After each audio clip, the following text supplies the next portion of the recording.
Hey everyone, welcome back to the most interactive wrestling show on the interweb. Welcome back to Wrestling with Omer. I am your host, Omer Q, and we've got a lot to get to. Paul Heyman speaking about the Brock Lesnar return in pretty sharp terms. He gave his unfiltered thoughts to Ariel Helwani. I'm going to get into that. I'm going to get into what I think about all of that. We're also going to talk about the other major news. Jay White out for a prolonged period of time. We also know that there have been rumblings about Wrestlemania potentially happening not once, but twice a year. And I am not talking about the two-night manias. Lot to get into today. Guys, you know what to do. Be sure to smash that thumbs up if you haven't already. That's the best way for you guys to help the channel grow, help build this community, and also be sure if you want to guarantee your question or statement is read out on the air to leave a super chat. This is a fan-run show, so I rely on you to dictate whatever the hell we talk about next. All right. First of all, I want to give a quick shout out to Michelle in the chat. Hello, Michelle. Hopefully you're doing well. Hope everything is going all right. Hey, what's up? The ESPN WWE deal is a legit game changer. That it is. Certainly, it is one of the biggest, I would say it's probably the biggest deal that WWE has ever made. As far as, I mean, if you look at money, it's the biggest deal they've ever made for sure. But they have, I mean, I can talk about this at the top, really. I mean, WWE this week agreed to a few deals, actually. It wasn't just the ESPN deal, as been widely reported, but you have WWE agreeing to a $1.6 billion deal with ESPN that will ensure that all future United States WWE PLEs are going to be broadcast there. We know internationally they're going to stay on Netflix. Raw, SmackDown, all the PLEs internationally outside of the United States are going to be on Netflix. But in the United States, they got a $1.6 billion deal in order to host the PLEs on ESPN Plus, this new ESPN streaming service that is going to relaunch basically in a couple of months. On top of that, we now know that the deal has specifically been allocated for 10 events. So WWE hosting 10 events per year on this ESPN platform, and they are going to get $1.6 billion over the next 5 years for that. On top of that, WWE also had a deal that ensured their future on Peacock and USA Cable, as well as they agreed to a deal to extend SmackDown to 2029 on USA and Peacock in the United States. So, just to recap, Netflix, you have Monday Night Raw internationally and in the United States. And then on top of it, you have all of the PLEs, SmackDown, NXT, every single piece of WWE programming internationally on Netflix, not counting the United States. Then ESPN in the United States, they have a $1 billion plus deal that's going to keep all of the PLEs here. We will talk about the archives. It does not look like the archives are going to be a part of this deal, and I think that's a big gripe for North American not American wrestling fans. But you have that, and then on top of it, you have them on cable still, but also simulcasting on Peacock, which is a new thing that hadn't happened before. SmackDown has been on USA for the better part of a year now, and they have not been simulcasting, but that is going to change as they've agreed. So now WWE has a show streaming on Peacock and cable, linear cable.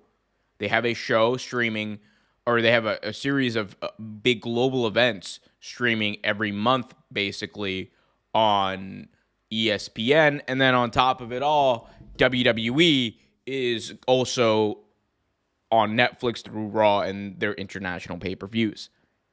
What does this mean? It means that WWE just pulled off probably the smartest deal that they've ever made. I have a lot to say about Nick Khan as a person. If he were my boss, I would think he's an asshole. I think some of the things he said about like the way people are expected to work or whatever, I think it's bullshit. But you cannot ignore the fact that this is an insane deal. Like, WWE made the smartest move, and it's a shrewd move that Nick Khan is known for. And I think this, more than anything that they have done over the past couple of years, has ensured their longevity as the industry leader. There's a lot of talk about, AEW potentially taking over WWE as the number one wrestling company in the world, and you can make arguments about quality for sure. I think those arguments are still going to happen. I think I would still make the argument that AEW as a week-to-week show is better than most WWE programming, but that is separate from what is an industry leader, what is just the number one company. WWE not only has all of this revenue coming in from these deals, but think about it like this. They have the industry leader in sports news, in sports talk, in an institution in ESPN behind them now. And ESPN, much like Netflix, much like Peacock, they are in no way, shape, or form, going to just push WWE to the side or just like pretend like they don't exist. They just paid up $1.6 billion for that. That's an investment that ESPN wants to return on. So what is going to happen? You're going to see things like we've been seeing on the ESPN page over the last couple of days, ever since the announcement. I don't think it's a coincidence that you've seen a lot of WWE clips posted. I think that is deliberate. That's very deliberate. And I think you should expect to see WWE be even more integrated into ESPN than it already has been. We know that the Pat McAfee show has broadcast from WrestleMania the past couple of years. I'm fully expecting there to be these long pre-shows with the likes of Stephen A. Smith and others who are going to be there in attendance. You're going to see a lot of ESPN personalities there. And that's going to be a new thing that WWE fans need to deal with. But what is it going to do? It is going to expand the impression that WWE is the biggest wrestling company of all time. And this is the truth. Like, you're going to have ESPN talking about WWE in a very positive light for the foreseeable future. They are going to be pushing out WWE content. And for the average person who may not watch wrestling or whatever, it is like, whether or not they intend to or not, like, they're going to scroll past on their feeds and they're going to see WWE. And the same thing's happening with Netflix. The same thing's going to continue to happen with Netflix. The same thing's going to continue to happen with Peacock. And adding ESPN to that just changes it even more, because I think the perception is going to be that WWE is the biggest wrestling company of all time. And it is a fantastic business move for that reason. Like, AEW, for example, AEW is never going to have that type of backing. Even if Warner Brothers Discovery tomorrow puts everything behind, this AEW stuff and tries to do they're not going to be able to compete in the same stratosphere with the amount of exposure that WWE is going to get through these deals with Netflix, through these deals with ESPN, through these deals with Peacock. It is not even close. It is. They are the industry leader, and they will be likely forever. And I know that some people are going to take over. It is what it is. It is what it is.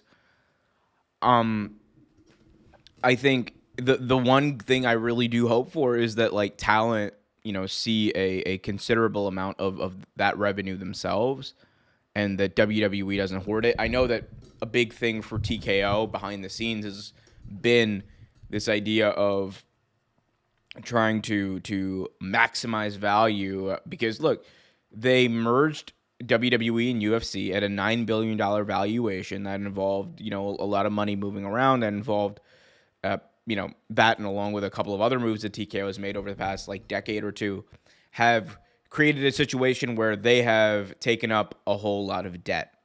And Endeavor, it's after looking into it, I will say, there's layers to how some of this money has been, hidden or whatever, but or not hidden is the wrong word, but how the money has kind of flowed. But essentially, Endeavor TKO has a considerable amount of debt that they don't need to pay off completely, but they need to at least give the illusion of like liquid cash.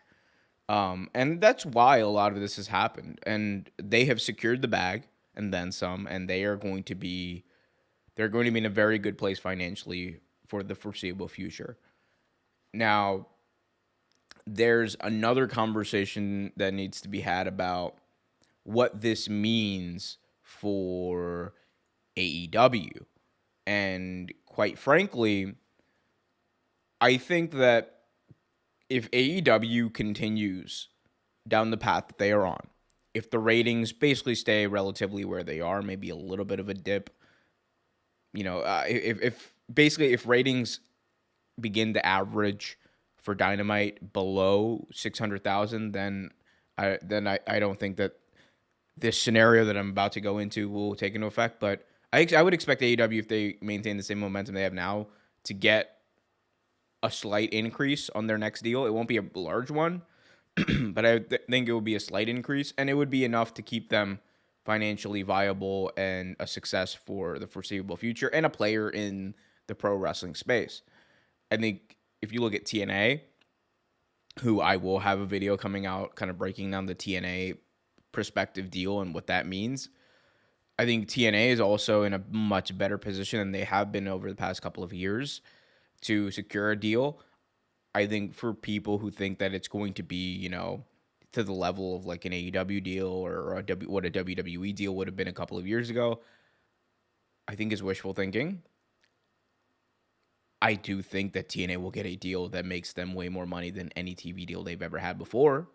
And I do think that TNA will get a TV deal that will hopefully add to their ability to pay wrestlers to put on fantastic shows and hopefully be a little less reliant on WWE and that partnership. But a lot of that is like TBD, a lot of that is TBD. A lot of that is still being worked out.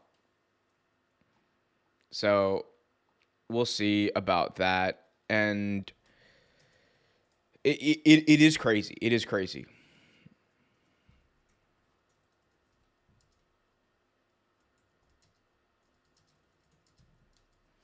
So I just wanted to start off talking about that, guys. Be sure to smash that thumbs up if you haven't already. Subscribe, hit that notification bell, all that jazz. There's just so much that needs to be worked out, though, as far as the logistics. I know people are making a big deal about the $30 per month thing. We still don't have a lot of clarity about how that's going to work. Whether it's that $30, I think it is expected to be like that $30 a month fee, but we have seen with UFC pay-per-views. UFC is a company that is essentially merged with WWE at this point. We've seen with UFC pay-per-views that those pay-per-views are add-ons, not necessarily value adds for the ESPN app. So like if you have ESPN Plus, that's great. You still have to pay like $30, $40 for a UFC pay-per-view. So on Paul Heyman's comments, I don't know if critics' goal is to get Brock Lesnar canceled, but what happened to Janelle Grant should not happen again, and someone else will go. See, I mean, we can get into the Paul Heyman thing right now because it is like, here's the thing. These are insane comments. Let's take my personal distaste for Brock Lesnar and everything that happened with that Janelle Grant lawsuit out of it. These are insane, like straw man, wild arguments by Paul Heyman. We can just go ahead and take a listen, man. We can just go ahead and take a listen. So Paul Heyman, this by the way, courtesy of the Ariel Helwani show. Paul Heyman on MMA Hour with Ariel Helwani, talking about Brock Lesnar's return. Brock Lesnar, how long has that been in the works for?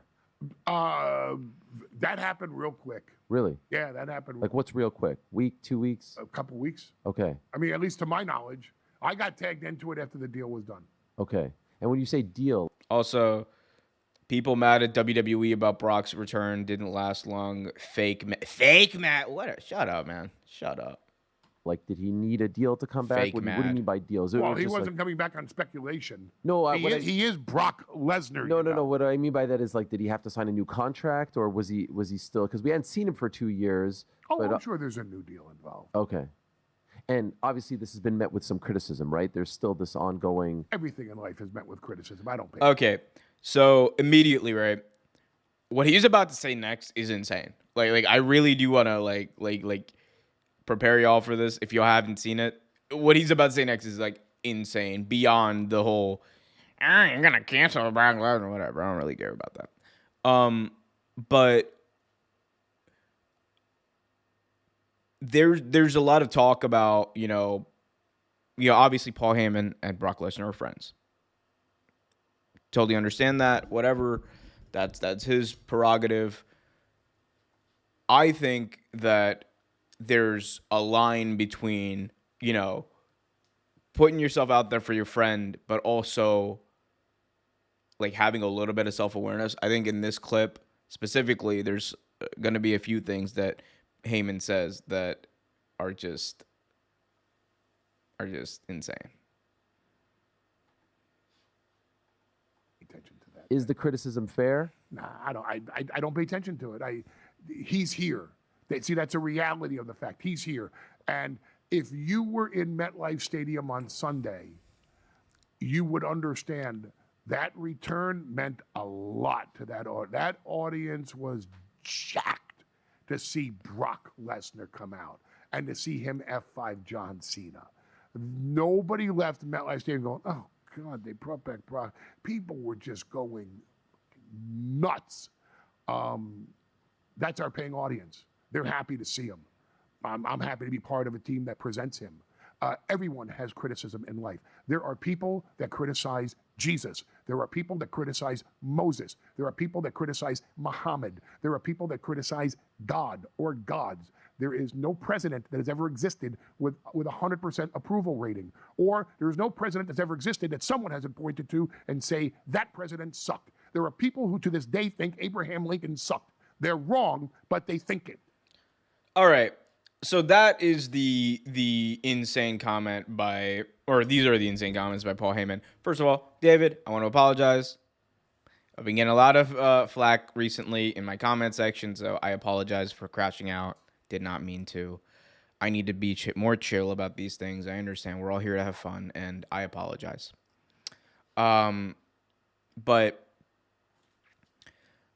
to compare Brock Lesnar to Jesus, take a step back, right? Brock Lesnar, for those of you who are unaware, is accused of essentially like almost participating in trafficking because Vince McMahon was trafficking Janelle Grant allegedly, and Lesnar was accused of not only exchanging photos with Miss Grant, but also almost like completing an act of what I believe would amount to solicitation and unwillful. So the act didn't end up happening, but I think at the very least, a lot of people are like, he's a creep.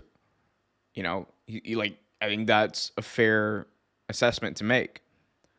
So I think, number one, there's this idea of, people trying to cancel Brock Lesnar. Dog, to cancel someone, I do think a lot of people are just caught in this, weird, soy right mindset of what cancel means.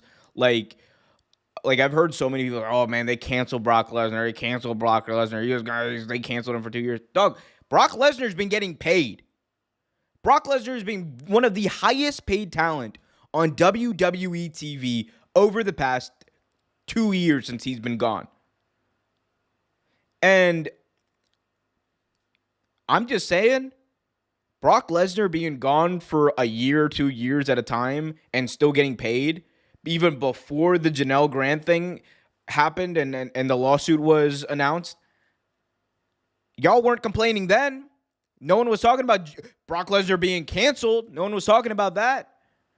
But it's different, right? It's different. Because a lot of people will try to justify in their minds defending people who they don't know personally because they feel like they're on a more righteous side of an argument. Like it's such it's such loser behavior in my opinion. But you have that, and like again, Brock has been getting paid. I think like again, the soy right mindset of, oh man, this person's getting canceled or whatever the hell is crazy to me, because to be canceled in my view is like you not only being taken away from TV or whatever, but you getting your like livelihood taken away. That's what like cancel really means. But to say that Brock got canceled when he was collecting multi-million dollars per year to sit at home, y'all are living in a completely different ass backwards world than I am. Completely different, weird world. Paul is absolutely right. I said I wasn't going to come back to the stream. Sorry about the other day, but let's just get with it. He wouldn't be able to come back if he did something. Conor McGregor is... Y'all want to talk about it? Let's talk about it. This is the same company, by the way. Let's talk about it. TKO, which owns UFC and WWE, is the same company that is currently optimistic and engaging with the idea of bringing back Conor McGregor, who was civilly found liable for sexual assault. So a civil court found that Conor McGregor was liable for sexual assault. Not a settlement, liable. And this is the same company that's bringing him back. Forgive me if I don't agree or forgive me if I don't believe that the innocence of someone who has been cleared to work for this company is completely tied to whether or not they're on TV. I just don't believe it. I think it's a crock of you know what. Like, again, if Conor McGregor is brought back on UFC pay-per-views, we'll know. The way that Dana White is currently talking about it, it's looking like it's probably going to happen. So, I mean, he wouldn't be able to come back if he did something. Dana White, the president of UFC, Dana White, slapped his wife, beat his wife on video. We all saw it. And this man is still being propped up. And he did something. Like on video that we know of, that we saw. Like, and we're talking about, this dude beat his wife on video, and we're talking about, like, oh, they wouldn't let Brock come back if he didn't do anything or if he wasn't involved in anything creepy. Bare minimum, I've always said this, bare minimum, Brock was involved in some creepy stuff, and they got to let the legal process play out on that. The way that Ann Callis, the lawyer of Janelle Grant's been speaking recently, tells me that there's more to the Lesnar story. But even then, the fact that Lesnar was going to engage in something like that tells me, allegedly knowing what was going on, it tells me that he's not an innocent bee in all of this. He's not an innocent dude in all of this, right? The other thing, and I want to be clear about this. I don't normally talk about my own religion or anything like that on stream. I'm not one to usually get offended by these types of things. It is what it is. I do think it's insane, though. It is insane for Paul Heyman to even analogize Brock Lesnar and what he did and the reason why people are critiquing him and the reason why people are frustrated with this decision by WWE. I think it's absolutely psychotic to analyze, to compare that to people criticizing Jesus in his time, people criticizing Moses in his time, people criticizing the Prophet Muhammad in this time, the people criticizing Abraham Lincoln. Why were people criticizing those people? People were criticizing Jesus because they viewed him as a false prophet. Same reason they were criticizing Moses, same reason they were criticizing the Prophet Muhammad. Why were people criticizing Abraham Lincoln? Because he was the leader of the Union. My guy. Let's just keep it to that Abraham Lincoln one. My guy. So what you're telling me, like you're telling me that you are comparing Brock Lesnar, who is accused of allegedly almost participating in an act of trafficking, to Abraham Lincoln righteously, fighting for the Union or freeing slaves. What? Are we this is the type of logic you have to use if this is the type of logic you have to use to justify an action or whatever, then maybe you got to think twice. Like, again, if Paul Heyman came out there and was like, it is what it is, Brock is here, which he did say at the beginning of this, it would have been a different case. To use this analogy, dog, like, it reeks of desperation. It reeks of desperation. It reeks of capitulation to the idea that all they care about is money. It's disgusting, bro. Like, I have to, and it's crazy because this is the type of stuff that makes people stop watching. This is the type of stuff that makes people disengage. Like, I know that there's going to be a subsect of fans who don't really either know about this or are willingly ignoring it. WWE state media is always going to be out there. But it's crazy to me that you have, like, people who will take this as proof that, oh man, there's such a good analogy. Like, what? Compare Brock Lesnar to Jesus and talking about how, oh man, people are mad at him just like they're mad at Jesus. What? Are you serious? Like what are we doing? Brock is Abraham Lincoln? I got a lot I want to say on that one. It's crazy, bro. That's insane. That's insane. Almost a WWE is not enough. Omer, we can call him a creep all we want, but they say who got sued, Vince or Brock? Who did the physical harm to Janelle? Maybe after Discovery will be sued. We'll see. We'll see. I'm just saying, man, look, I am not one to decide, whether or not someone comes back or whatever. I think that the way that WWE went about this was really messed up. I think, there's a reason why. Triple H is a coward. Like, let's be honest about it. I said this in my video earlier yesterday. By the way, go check that out for a full breakdown. But Triple H is a coward.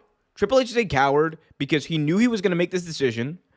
He knew that media had come out there under the guise that there was going to be a press conference where they were going to be able to ask questions to him.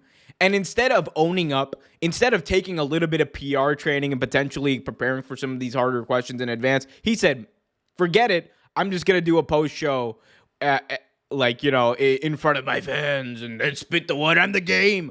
Like, he's such a coward, dog.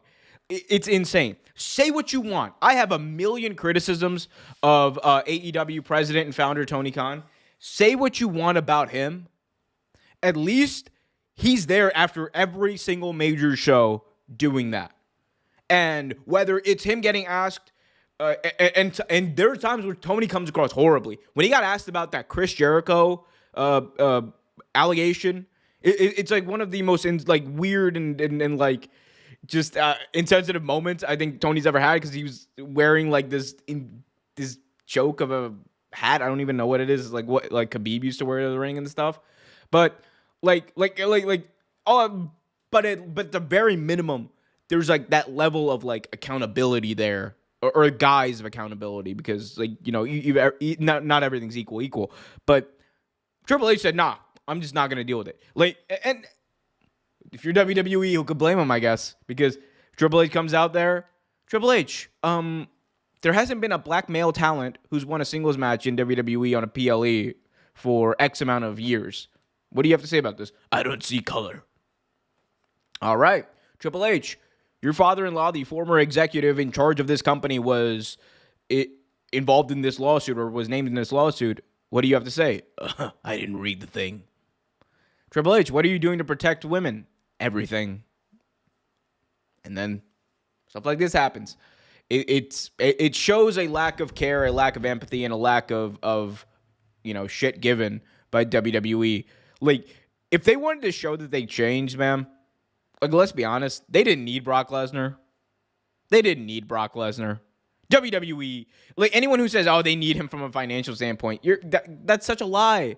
That's such a lie. They just secured a $1.6 billion deal with ESPN. No Brock Lesnar involved. They've had whatever it's been, like 5, 6 Saudi shows without Brock Lesnar's involvement. They have had the most successful, profitable period of their entire existence as a company without Brock Lesnar. Also, I hear people calling WWE a MAGA company. 100% they're a MAGA. Okay, look. UFC is 100% a MAGA company. We know that. And I'm not even bringing that into it. But like, since you mentioned it, like, it is a MAGA company. Like, Triple H is MAGA. Like, we'll keep it a buck. He's MAGA, right? like he's weren't many pictures of him with Joe Biden. There's a bunch of pictures with him during Trump's first term and his second term. Just saying. He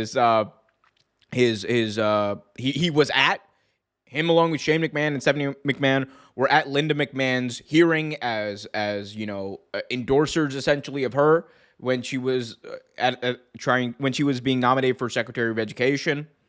Like, they're MAGA. Like WWE at the top at least is a MAGA company. There's no doubt in my mind about that, considering what we've seen and the evidence out there.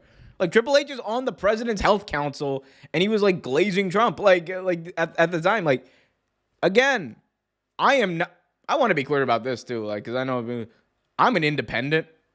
I don't like the Democrats. I definitely don't like the Republicans. Like, so, I got no dog when it comes to this and that kind of stuff. But, WWE is a MAGA company. That's just the truth. And you know, Roman, like you got Roman, you got, like, come on. Come on. And Triple H at every turn, like, he's just such a great guy. Like, yeah, all right. A great guy. He's deporting people who stand up for Palestine, who lead protests. Like, come on. Great guy. He's funding a genocide. He's funding, like, the ethnic cleansing of the Palestinian people. And I'm supposed to believe that he's a great guy. But that's what Triple H said. So, it is what it is, man. Whatever. Like, again, I do my best to, like, keep that stuff out of it. But WWE lately has been involving itself a lot more and more in politics, so it's harder to ignore. So, it's crazy. Crazy, man. Like, I do think, though, there is a bit of, like, that MAGA, like, they're trying to do, like, MAGA deflection at everything. And I think that works for a certain subsect of the audience, and it's going to keep them profitable, and that audience is not going to go away. But over time, you're going to lose people. Like, you guys know this. I'm crazy about watching wrestling. I don't think WWE hasn't done, like, a lot to force me essentially to disengage with their product, like, off the screen than over the past year. I think the only other time I can compare this to, or the only other 2 times I can compare this to, are during COVID, when they started letting people go, acting insanely scummy, and then obviously putting on a horrible product. And then also, like, post Benoit, that was a whole completely different situation. Like, that just soured me on wrestling for a while. But, like, I have been watching WWE programming, all of it. Raw, NXT, SmackDown, every week for the better part of the past 4 years. And along with the product just being bad, like look, the product's been up and down, bad, good, whatever, over the past couple of years. Really bad, really good. And I usually just like, okay, it's wrestling. I love it. I enjoy wrestling. I don't think WWE's done so much to make me disengage over the past year. They're like, I can't. It's not even like, oh, I can't justify watching. It's just like, I'm just reminded, like, who these people are. I'm just reminded, wrestling is supposed to be an escape. I don't want to be reminded about, like shit like Donald Trump. Wrestling is supposed to be an escape. I don't want to be reminded about things like the Janelle Grant lawsuit when WWE is on the air. Wrestling is supposed to be an escape. I don't want to be reminded of, you know, how much WWE is, like, price gouging people with these tickets. Where's my escape? Is it just the big, like, and you combine that with the lack of storytelling? Like, WWE just gave up on storytelling. They've just given up completely on storytelling on their programming. But I'm expected to keep watching? No. So I stopped watching. I like, and this doesn't mean I won't like start watching again or whatever, but like for now I'm like disengaged. Because I'm just, maybe I need a break, maybe what. Like I've lost, honestly, I've lost like the main reason I watch WWE. Because if you don't have storytelling, you're going to continue to remind me of the realities of everything that's going on. Then man, what am I doing here? If I wanted to see like big moments or whatever, I'll go watch the archives. If I want to see great wrestling, I'll go watch, Chi-Town Rumble at the WCW YouTube channel. If I want to watch like, great promos, I'll go and watch like Hangman Adam Page cut something, or I'll go watch, Ric Flair or Dusty NWA promos, or Harley Race, I'm the NWA World Champion. Like, what are you delivering me right now that's making it worthwhile to watch? Not much. And on top of that, you got all this external stuff. Like, no. So I'm not going to watch. Not going to watch Raw. Not going to watch SmackDown for the time being. And it's not a stance or whatever. It's just like, no, like, they brought me to a point where I'm disengaged. I'll continue to keep up with stuff like on Twitter or whatever, but no. And this is coming from someone who's insane about watching wrestling. Like, you guys, it is part of like my daily routine to watch like wrestling. Many of you who've been following me for the past couple of years know this. So for me to be in a place where I have to like kind of like go, oh yeah, that's what it is. Life happens. You get busy. Other things take priority. And wrestling just can't be a priority. I'm still engaged with like AEW. I'm still engaged with like TNA and New Japan, which is like also up and down for various reasons. But man, WWE is just, what's the reason to watch? Big moments that don't make any sense? Okay. Storylines, heel turns that don't make any sense? Okay. Triple H glazing Trump on WWE TV? Okay. Michael Cole saying that it was Nick Khan and Triple H who reached out to Brock Lesnar after Triple H said it was John Cena's call to bring back Brock Lesnar. Okay. What are we going to do? It is what it is. It is what it is. I hear you, man, but I'm so sick of politics getting into everything we watch. I heard this. You can't trust corporations to battle politics or advance cause. At the end of the day, it will let you down. Yeah, I agree with that. I just don't want to be reminded of it on their show. And I am. And they go out of their way to remind you of it. Like, it is what it is. Anyway, that's my take on that whole situation. Let's move on. James in the chat, welcome James, says, what's your opinion on Cross? I think Karrion Cross probably re-signed with WWE. I don't know this for a fact. I think it was reported by Fightful that, or it was reported by someone. I don't remember who. Apologies for that. But it was reported that Karrion Cross was approached for a deal. And whether or not he signed it is TBD. But he was approached with a deal. I think I see a lot of incentive for Cross to keep the whole have I signed, have I re-signed, whatever shtick going. If I'm them, I would probably have Karrion Cross do some sort of like invasion type thing. Remember what Enzo Amore did a couple of years ago at the Survivor Series? Like, I think it was 2019. I think it was the 2019 Survivor Series. No, 2018 Survivor Series. Where Amore, he this was after he was let go and that whole thing went down. Where Enzo, he bought like a front row ticket for WWE Survivor Series, and he just used it as an opportunity to like stand up on the seat and cut a promo. Like, give me stuff like that. Give me Karrion Cross doing stuff like that. I think there's a lot of value in that. Like as a gimmick, I think it would automatically be like one of the best things on WWE TV right now, just considering how bad everything else is. But because like at the end of the day, I am not a huge fan of Karrion Cross's wrestling. I think he is a bad wrestler. Sorry, he's a bad in-ring wrestler.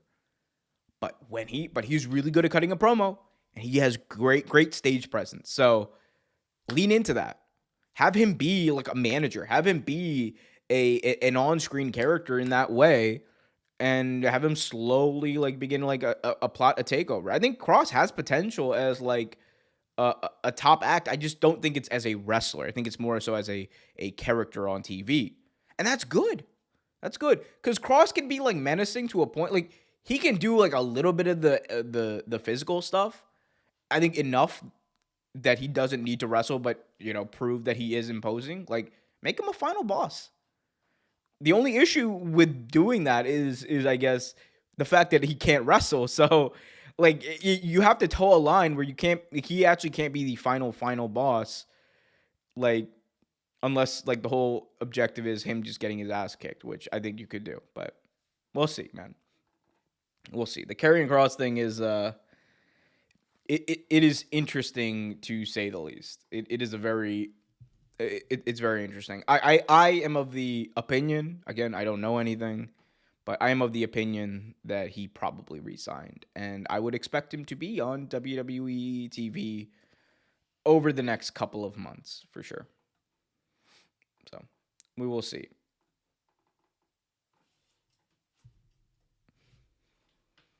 Guys, be sure to smash that thumbs up if you haven't already. Be sure to subscribe if you haven't already as well.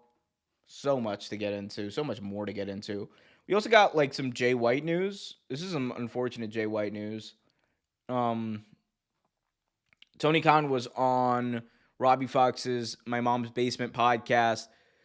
Tony Khan says that Jay White is going to be out of action for a long time. So Jay White has been dealing with a confluence of injuries. Like he was injured like back in 2024 at Big Business in February. Then he returns in fall of 2024. Everyone's expecting him to take a more prominent role. He does. He battles for the world championship, and then he's gone from TV again. And now we've learned that he's had like a setback in his injury, and it's unfortunate, man. It's really unfortunate because Jay White is like one of those guys where a couple of years ago we were talking about him as a true main event act in whatever company he went into. Obviously, WWE, for whatever reason, did not see him worthy of signing, which is, I always thought that was a very weird situation, because what had reportedly happened was he was negotiating back in the like the lead up to Mania 2023. So it was like March 2023. He was negotiating with both AEW and WWE after his New Japan contract ran out, and WWE just stopped all communications. And I think part of it may have been the deal that ended up happening with Endeavor to buy WWE. Maybe that held things up. Maybe they said, okay, no more new contracts for the next little bit. But for Jay White, it was like, okay, well, I have this other really good deal. That company's not calling me back or disengaging. I'm going, and I'm going to go take it over there. And that's what happened. Paul Heyman and Cody are the two biggest WWE bootlickers today. Not surprised that they would stand up for Brock's decision. Okay, it's funny you say that, because one of my favorite wrestlers of all time, CM Punk, might actually give them a little bit of a run for their money. Because it's funny. This is what CM Punk said. Mind the air gold tweet. I saw the clip and I was like, oh, air gold, whatever. So let's ignore that. Let's not give air gold any play. But the clip is interesting because this is CM Punk like in the summer, I believe, of 2023, talking about the whole McMahon situation. I don't think the culture there changes at all. I think it is what it is. I'll put it to you like this. Oh boy, people are going to be real fucking mad about this, but fuck it. Mercedes and Trinity leave, and they announce on SmackDown that, gosh darn, we're so disappointed in them, and they really let our fans down. Brock splits. Comes back, obviously. I think he worked the show. But where's Michael Cole saying, man, Brock Lesnar really let these fans down? I walked out. They went on TV and they called me a quitter. What's changed? What's the difference? You're going to attack these two fucking poor women who've just kind of had enough and they walk? You got bigger balls than everybody there.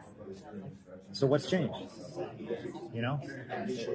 There's nothing much that's changed, you know? And there's people that talk about it, and there's people that do it, you know? And the people who lick the boots and have the audacity to go on live television and say that about those two women. Fucking cowards and bootlickers. This shit's ridiculous.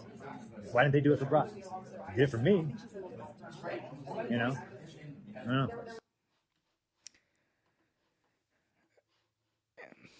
Just, again, I love CM Punk the wrestler. Phil Brooks, man. Phil's a wild one. Phil is a wild card. Shout out to Phil Brooks, though. Or shout out to CM Punk, though, I guess. Yeah, it is what it is. Other piece of wrestling news I do want to talk about. This is according to Wrestling Observer newsletter. There's reportedly talk of having 2 WrestleMania in 1 year, with one taking place in Saudi Arabia. Those in Saudi Arabia reportedly believe that WrestleMania will take place in the country in 2027, and they are pushing for The Rock to headline the show. All right. Yeah. I know that there's been a lot of talk about WrestleMania, what's going to happen, and I kind of covered this in another video that is actually going to come out probably like the last week of August, so be on the lookout for that. Saudi Arabia will host a WrestleMania. The form of what that will take is still TBD, in my opinion. But it's almost a certainty that they will host a WrestleMania.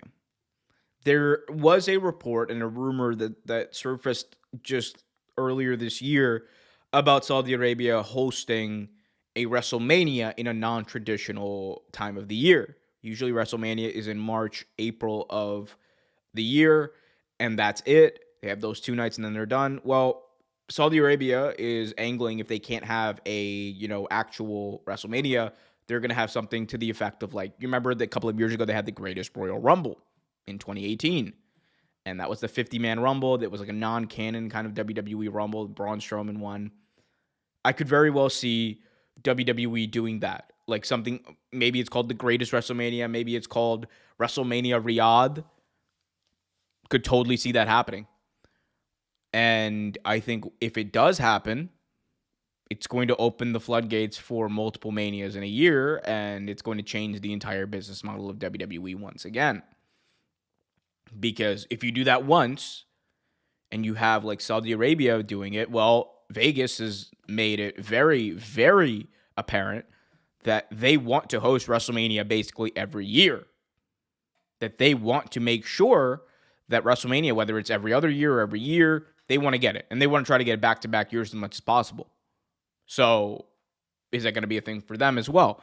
And as far as we know currently, like the calendar for WrestleMania over the next couple of years is very, very busy. We know for a fact that Vegas is going to host it in 2026.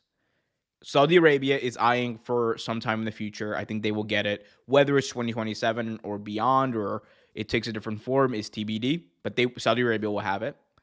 New Orleans is guaranteed one. They will have one. It's TBD when that will be. Indianapolis is contractually guaranteed one. They will have one. It's just TBD on where and when that will be. And we know for a fact that Orlando is either finalizing a deal or is about to announce a deal or something to that effect where they will host a future WrestleMania. So that is essentially just 5 almost guaranteed spots of WrestleMania over the next couple of years. And, I covered this more in my video that's going to come out later this month about the future of WrestleMania and why, I truly believe WrestleMania will never come to, or won't come for a very long time to London, even though there's been a lot of talk and speculation about it. They're literally just too busy. I could see another show. SummerSlam could totally come to London. But then, you run into the issue of if AEW is running Wembley, where does WWE run? Do they run? What's going on there? So It is crazy. I do think and I do think that Saudi Arabia would be like a place where The Rock would definitely come back and headline Mania for. Like I think he would clear his calendar for a Riyadh or a Saudi Arabian WrestleMania. And they want one. They are aggressively trying to get one. They were trying to get WrestleMania next year very aggressively, and they settled for the Rumble. So crazy times. Sorry for sneezing on air.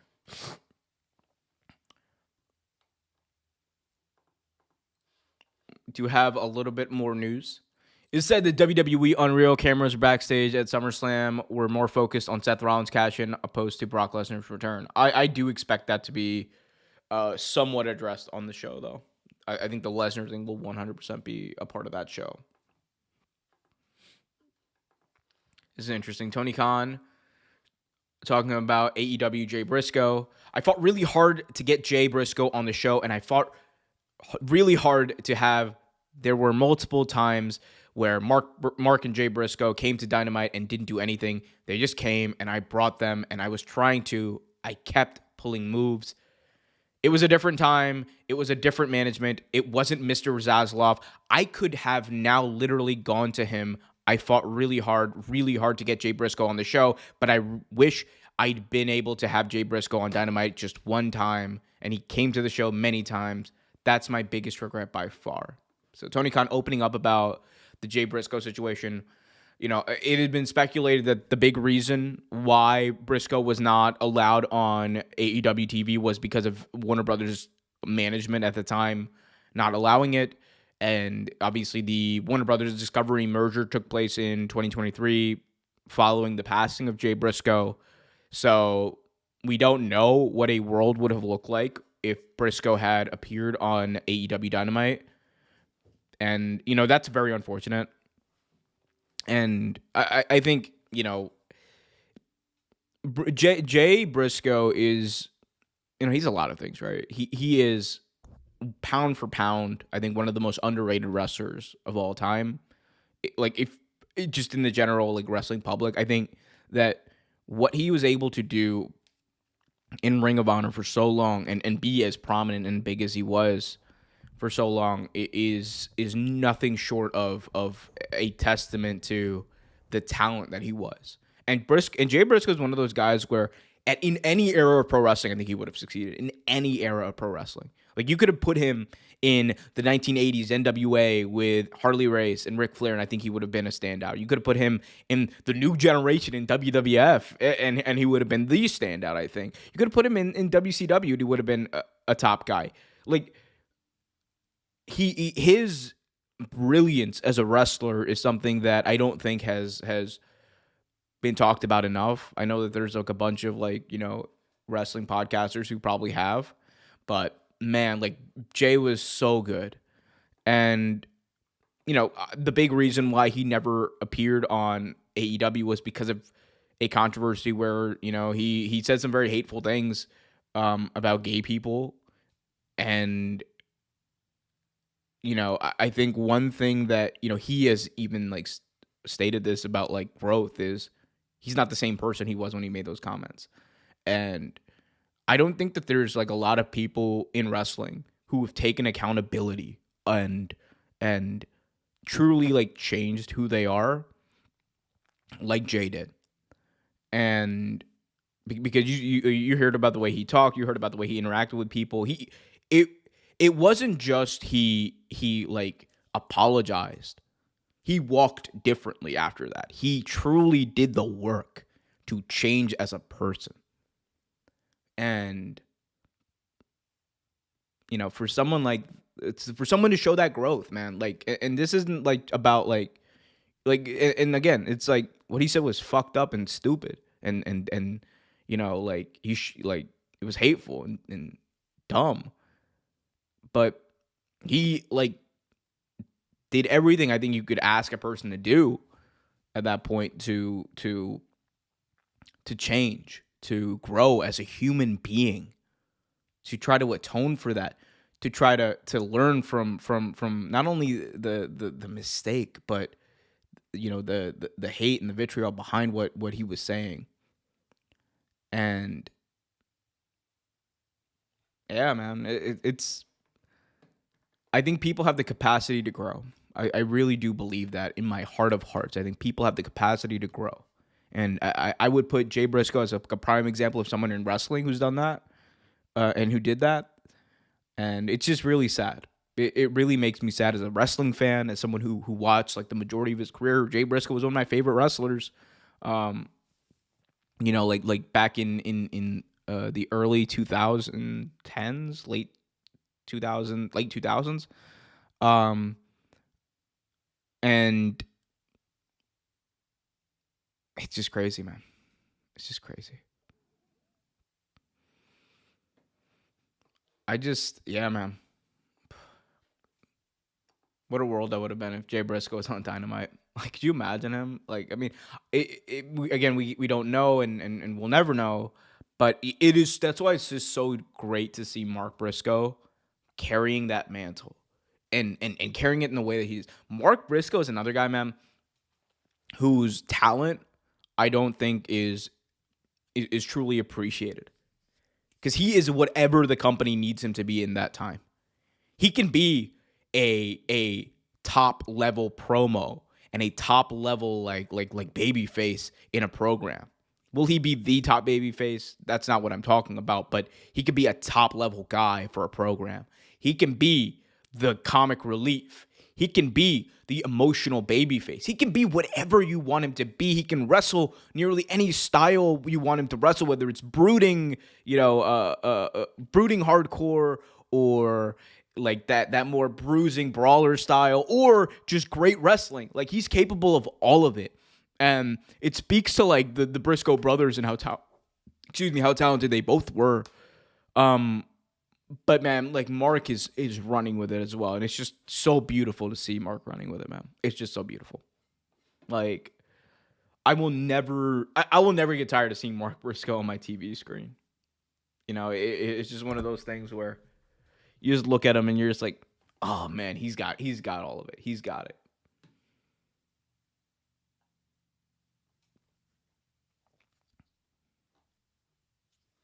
Man. What a time, guys. What a time.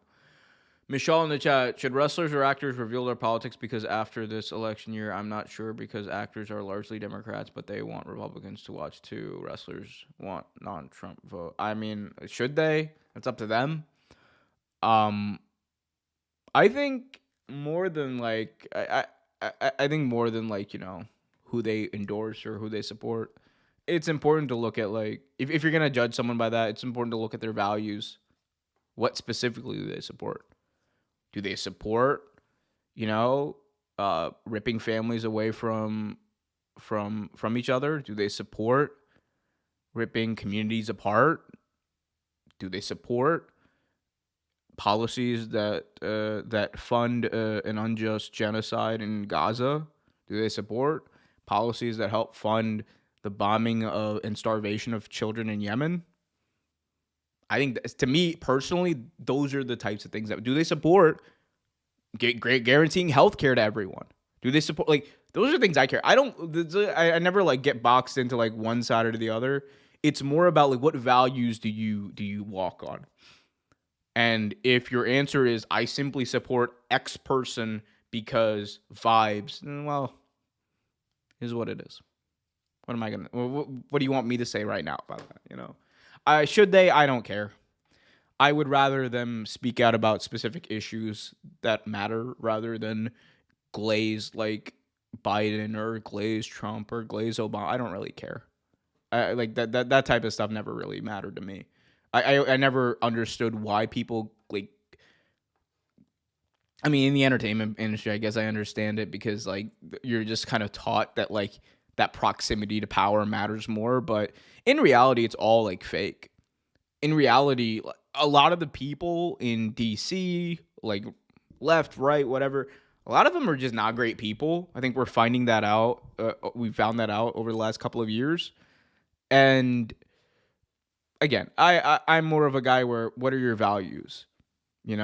Are you more inclined to be, a violent, ruthless person when it comes to this kind of stuff? Or are you inclined to be compassionate, caring in each other? Like Michael Brooks, this guy Michael Brooks, who's a great commentator, once said, you have to be ruthless with institutions and power and powerful people, but compassionate with each other. And that's something I try to live by. So that, I don't know. Should they? I don't really care, but that's my motto. Ruthless with institutions, ruthless with systems of power, but compassionate on a one-to-one individual basis. I think that's how we have to live. That's the only way we get through life, bro. It's the only way we get through life.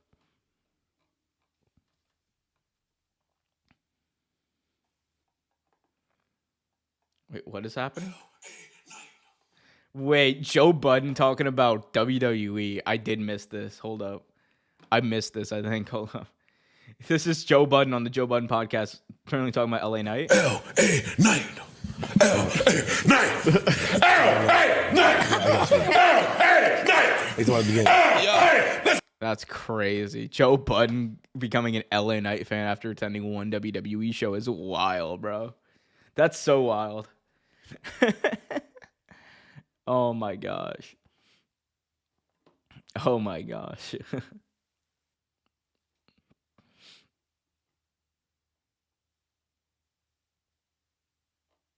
Anyway, all right. Well, this has been a weird show, but it's been a fun one, I guess. Actually, no, it's always fun when I'm around y'all. For everyone in the UK, I will be attending AEW Forbidden Door in London. I will be in London, so for that show. So if you're gonna be there, be sure to, say hello and scare the absolute shit out of me, as some of you did at All In Texas, as some of you done at MSG shows. Like, I mean, the wildest run-in I had was this family literally coming up to me, and they're just like, "Oh, you're that guy on YouTube," and I'm like, yes. And I was like tired. It was a long day at work. I literally went from the office to MSG for a big SmackDown show, and I was just like, "Oh, okay, sure, hi, yes, I think." Anyway, but yeah. So if you're gonna be there, I'll be there. If you're gonna be in Toronto, I'll also be there for All Out. Are you still going to Cena's last match? I will end up going to Cena's last match probably, because I already agreed to that with Brian and Kenny. So I am not going to go back on that promise I made to them. So I will be attending that, and I probably won't be covering it. Like, you won't see like content from it on the YouTube channel probably, but, and again, I'm not going to commit to that or whatever, but just solely for my friends, I will be going to that.